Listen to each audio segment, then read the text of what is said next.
Hello అండి. అందరికీ నమస్తే. ప్రస్తుతం మనతో పాటు సీనియర్ జర్నలిస్ట్ కిరణ్ కుమార్ గారున్నారు. ఆయనతో మాట్లాడదాం. నమస్తే సార్. నమస్తే అమ్మా. సార్ ప్రస్తుతం హ్మ్. రామ్ గోపాల్ వర్మ ట్వీట్ చాలా వైరల్ అవుతుంది. హ్మ్. అందులో ముఖ్యంగా I love Ongole, I love Ongole police అని చెప్పేసి 3 చైర్స్ అని చెప్పేసి పెట్టారు. అసలు ఏ ఉద్దేశంతో పెట్టుండొచ్చు? నీకా అది పెట్టంగానే నీకెలిగిందో లేదో గానీ నాకొక డైలాగ్ ఎలిగింది. ఈ మధ్య కాలంలో ఒక సినిమా డైలాగ్. ఆ! ఈ మధ్య కాలంలో బాగా famous block buster pan India రేంజ్‌లో ఆడిన సినిమాలో ఒక డైలాగ్ గుర్తొచ్చింది నాకు. ఏది? దమ్ముంటే పట్టుకోర షెకావత్తు, వదిలేస్తాం మొత్తం సిండికేట్. ఆ! కదా! ఆ! ఆయన వ్యాఖ్యల సారాంశం ఒక్క మాటలో చెప్పాలంటే అది. ఓకే. దమ్ముంటే పట్టుకోరా ఒంగోలు పోలీసు, పట్టుకుంటే వదిలేస్తా సినిమా ఇండస్ట్రీని అన్నట్టుగా మనం భావించాలి. ఓకే. లేకపోతే నిన్న విచారణకి వెళ్ళాడు 11 గంటలకు. ఒక గంట వెయిట్ చేశాడు. 12 గంటలకు సీఏ రూమ్‌లోకెళ్ళాడు. 12 గంటలకు సీఏ రూమ్‌లోకెళ్ళగానే సీఏ అన్నాడు అక్కడి నుంచి విచారణ ప్రారంభమైంది. ఆ హ్మ్. విచారణలో ఏం చేశారో మొత్తం మీద ఒక 2 గంటల వరకు విచారణ చేశారు. ఒక 3 అవర్స్, ఒక 2 అవర్స్. విచారణ చేసిన తర్వాత 2 గంటలకు భోజనానికి పంపించారు. మళ్ళీ 4 గంటలకు రమ్మన్నారు. 4కొచ్చాడు. 4-9 దాకా విచారణ చేశారు. 9కి పంపించారు. ఇది జరిగింది. హ్మ్. ఈ విచారణలో ఏవో ప్రశ్నలేశారు చాలా వరకు. ఆయన ప్రతి ప్రశ్నకి దేనికి కూడా సమాధానం చెప్పలేదాయన. రామ్ గోపాల్ వర్మ చాలా మేధావి హారిక.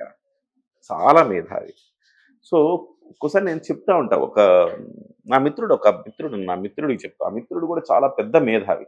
హ్మ్. నేనేం చెప్తానంటే అతనికి, నీ మేధావితనాన్ని మంచికి వాడు. అద్భుతమైన రిజల్ట్ వస్తది. నీ మేధావితనాన్ని నువ్వు చెడుకు వాడితే డిస్ట్రాయ్ అవ్వడం గాక నువ్వు కూడా డిస్ట్రాయ్ అయితావు. సో, నీకున్న అద్భుతమైన మేధోశక్తి మా ఎవరికీ లేదంత మేధోశక్తి. మీకున్నది. అది మంచికి వాడండి.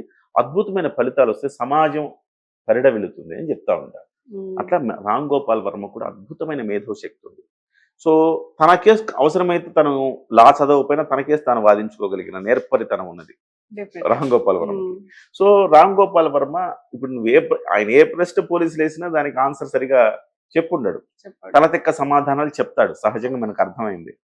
సో, కానీ పోలీస్ మార్క్ విచారణ ఒకటుంటది గదా హారిక! ఆ పోలీస్ మార్క్ విచారణ జరిగిందా లేదా అనేది డౌట్ ఇప్పుడు.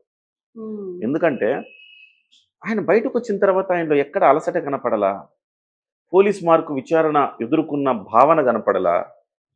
పోలీస్ మార్క్ విచారణ ఒక రోజంతా ఎదుర్కొన్నప్పుడు బయటకొచ్చినప్పుడు ఎట్లా ఉంటదంటే, ఒక రకంగా ఆత్మవిశ్వాసం కోల్పోయి ఉంటారు. నన్నట్లా ఇబ్బంది పెట్టారు, ఇట్లా ఇబ్బంది పెట్టారు ఏదో మాట్లాడతారు. హ్మ్. దానికి భిన్నంగా I love police Ongole, I love Ongole police అన్నాడంటే, ఇతని క్యారెక్టర్ చూడండి ఎంత విచిత్రంగా, విభిన్నంగా ఉన్నదో. సో, అక్కడ పోలీస్ అన్నా ఫెయిల్ అయ్యి ఉండాలా. ఇతనన్నా డిఫరెంట్ మనిషి అయి ఉండాలా. ఎంటర్‌టైన్ అయ్యుండాల ఆ! ఫ్రెషర్స్‌కి. సో, ఆ క్వెషన్‌లను రాసి ఒక స్టోరీ రాసుకుంటాడు ఇప్పుడెళ్ళి ఇది. ఇంటికెళ్ళి. ఒక విచిత్రమైన వ్యక్తి అతను. సో, హ్మ్. అలాంటి వ్యక్తులకి పోలీస్ మార్క్ విచారణ చూపించకపోవడం పోలీసుల ఫెయిల్యూర్‌గా చూస్తాను నేను. So, right. అతన్ని ఫోన్ అడిగారట. ఫోన్ అడిగితే, "నేను ఫోన్ తేలేదండి. కార్‌లో పెట్టాను. నా మేనల్లుడితో పాటొచ్చాను. కార్‌లో పెట్టాను. నా మేనల్లుడు మళ్ళీ హైదరాబాద్ ఎళ్ళిపోయాడు" అన్నాడు. హైదరాబాద్ ఎళ్ళిపోయారంటే మళ్ళీ వీళ్ళు ట్రేస్ చేశారంట ఫోన్ ఎక్కడుందని. హ్మ్. చేస్తే అది ఒంగోలు వైసీపీ పార్టీ ఆఫీస్‌లో ఉంది. విచిత్రం. సరే పార్టీ ఆఫీస్‌కి పోలీసులెళ్లారంట. రామ్ గోపాల్ వర్మ గారి ఫోన్ ఉంది ఇక్కడ అని. హ్మ్. చెవిరెడ్డి భాస్కర్ రెడ్డి ఉన్నాడంట అక్కడ. మా దగ్గర ఏం మాట్లాడతారండి అని వాగ్వాదం అయిందట. మా దగ్గర ఆయన ఫోన్ మా దగ్గర ఎందుకుంటదని. పోలీసుల్ని ఒక ఆట ఆడుకుంటున్నాడు అని చెప్పాల. ఓకే. పోలీస్ మార్క్ విచారణ ఉండదా హారిక? నాకర్థం డెఫినెట్‌గా గాదు. ఉండాలి. సో, నువ్వు సామాన్యుల పట్ల మీరింత ఇదిగా బిహేవ్ చేస్తారే, ఒక సామాన్యుడు వాడికి ఎటువంటి అండా, దండా లేని వాడి పట్ల మీరు లేనిపోని సెక్షన్‌లు పెట్టి వాళ్ళని కుమ్మేస్తారుగా. మరి ఇలాంటి ఒక సంఘ విద్రోహమైన వ్యక్తి, అంటే సంఘ విద్రోహ చర్యలు చేస్తున్నాడని గాదు నేను. అంటే టెక్నికల్‌గా కాకపోయినా నైతికంగా సంఘ విద్రోహి ఇతను. హ్మ్. మీరు చూడండి నైతికంగా రైట్. అవును. సంఘ విద్రోహం. మన నైతికంగా కాబట్టి ఏ సెక్షన్‌లు వర్తించవు దానికి. యువతకి ఏం చెప్తాడు ఇవాళ? మీరు పెళ్లి చేసుకోవద్దు, ఇలా తిరగండి అమ్మాయిలతోటి, అయి చేయండి, రోజు అది చేయండి, ఇది చేయండి, నేను రోజు పోర్న్ చూస్తా. నువ్వు యువతకి ఏం సందేశం ఇస్తావు? నువ్వంటే ఒక భావన ఉంది కదా! 'శివ' సినిమా అప్పటి నుంచి కూడా రామ్ గోపాల్ వర్మ అంటే ఒక ఐకాన్ లాగా చూస్తారు కదా! నువ్వు ఇలాంటి అంటే దరిద్రమైన ఇవి చెప్తా ఉంటే యువత చెడిపోరా? సో ఒక మోరల్గా ఇతను సంఘ విద్రోహే. సో ఇతన్ని ఎట్లా ట్రీట్ చేయాలి? పోలీసులు ట్రీట్ చేయలేకపోయారు అట్లా. బయటకు వచ్చిన తర్వాత ఇంకొకసారి పోలీసు విచారణ అంటే ఇతను భయపడాలి. ఆ భయపడేలా మీరు చేయలేదంటే పోలీసులు ఫెయిల్యూర్ అని నాకు అనిపిస్తోంది. సో ఇప్పుడు ఆ డైలాగ్ వర్తించదా? దమ్ముంటే పట్టుకోర షకావత్తు, పట్టుకుంటే వదిలేస్తా syndicate.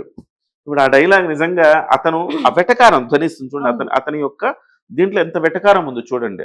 I love Ongole police 3 cheers అంటే ఇట్లా గ్లాస్ పట్టుకొని అన్నాడంటే అతని వెటకారం ఎట్లా ధ్వనిస్తుంది. పోలీసులను అవమానించట్లేదు అక్కడ. కనీసం ఇప్పటికైనా పోలీసులు తెలుసుకోవాలా ఎంత వెటకారంగా పోలీసులను ఎంత అవమానించాడు. అసలు నాకు ఇక్కడ ఏంటంటే ఇప్పుడు ఉన్నది కూటమి ప్రభుత్వం, వైసీపీ ప్రతిపక్షంలో ఉంది. అయినా మరి ఎందుకు అరెస్ట్ చేయట్లేదు? ఎందుకు అంత గట్టిగా మాట్లాడలేకపోతుంది పోలీస్ వ్యవస్థ? ఇక్కడ పోలీసులు చేస్తున్న తప్పు, ఈ ప్రభుత్వం చేస్తున్న తప్పు ఏంటంటే పలానా వాళ్ళని అరెస్ట్ చేస్తారంట అనగానే వాడు కోర్టుకి వెళ్తున్నాడు, నాట్ టు అరెస్ట్ తెచ్చుకుంటున్నాడు. ఇంక ఏంది మీరు? జగన్మోహన్ రెడ్డి అట్లే చేశాడా? అసలు నారాయణని ఎవరికైనా తెలిసిన నారాయణని మంత్రి ఇప్పుడు ప్రస్తుత మంత్రి, అప్పట్లో మాజీ మంత్రి నారాయణని వచ్చి అక్కడ మాదాపూర్కి వచ్చేసి ఆ అదేంటి ఉంది అక్కడ ఫర్నిచర్ స్టోర్ అయినా ఐకానా ఐకియా దగ్గరకు వచ్చి ఆయన్ని మార్గ మధ్యలో ఆయన కారు ఆపి ఆయన ఆ కారులోంచి పోలీస్ జీపులో ఎక్కించుకుని వెళ్ళిపోయిన తర్వాత ఎక్కడున్నాడో తెలియదు నారాయణ, ఎక్కడ పట్టుకెళ్లారో తెలియదు నారాయణ, అసలు నారాయణ ఎందుకు అరెస్ట్ చేసినా తెలియదు. అది police mark, Jaganmohan Reddy mark అంటే. మరి ఈ ప్రభుత్వంలో ఏం చేస్తున్నారు? వెళ్ళేసి సరదాగా రామ్ గోపాల్ వర్మ డన్కి వెళ్ళేసి వర్మ ఉన్నాడా అంటే లేడు అన్నాడు. వర్మ ఎంత ఎంత భయంకరంగా పోలీసులను ఎంత అవమానించాడంటే ఇక్కడ ఆర్టీవీలో ఒక ఛానల్కి ఎక్కడో ఛానల్కి వెళ్ళి మాట్లాడాడు ఆయన. నేను లోపలే ఉన్నాను, మా వాళ్ళు లేరని చెప్పారు, బయటికి వెళ్ళిపోయారు.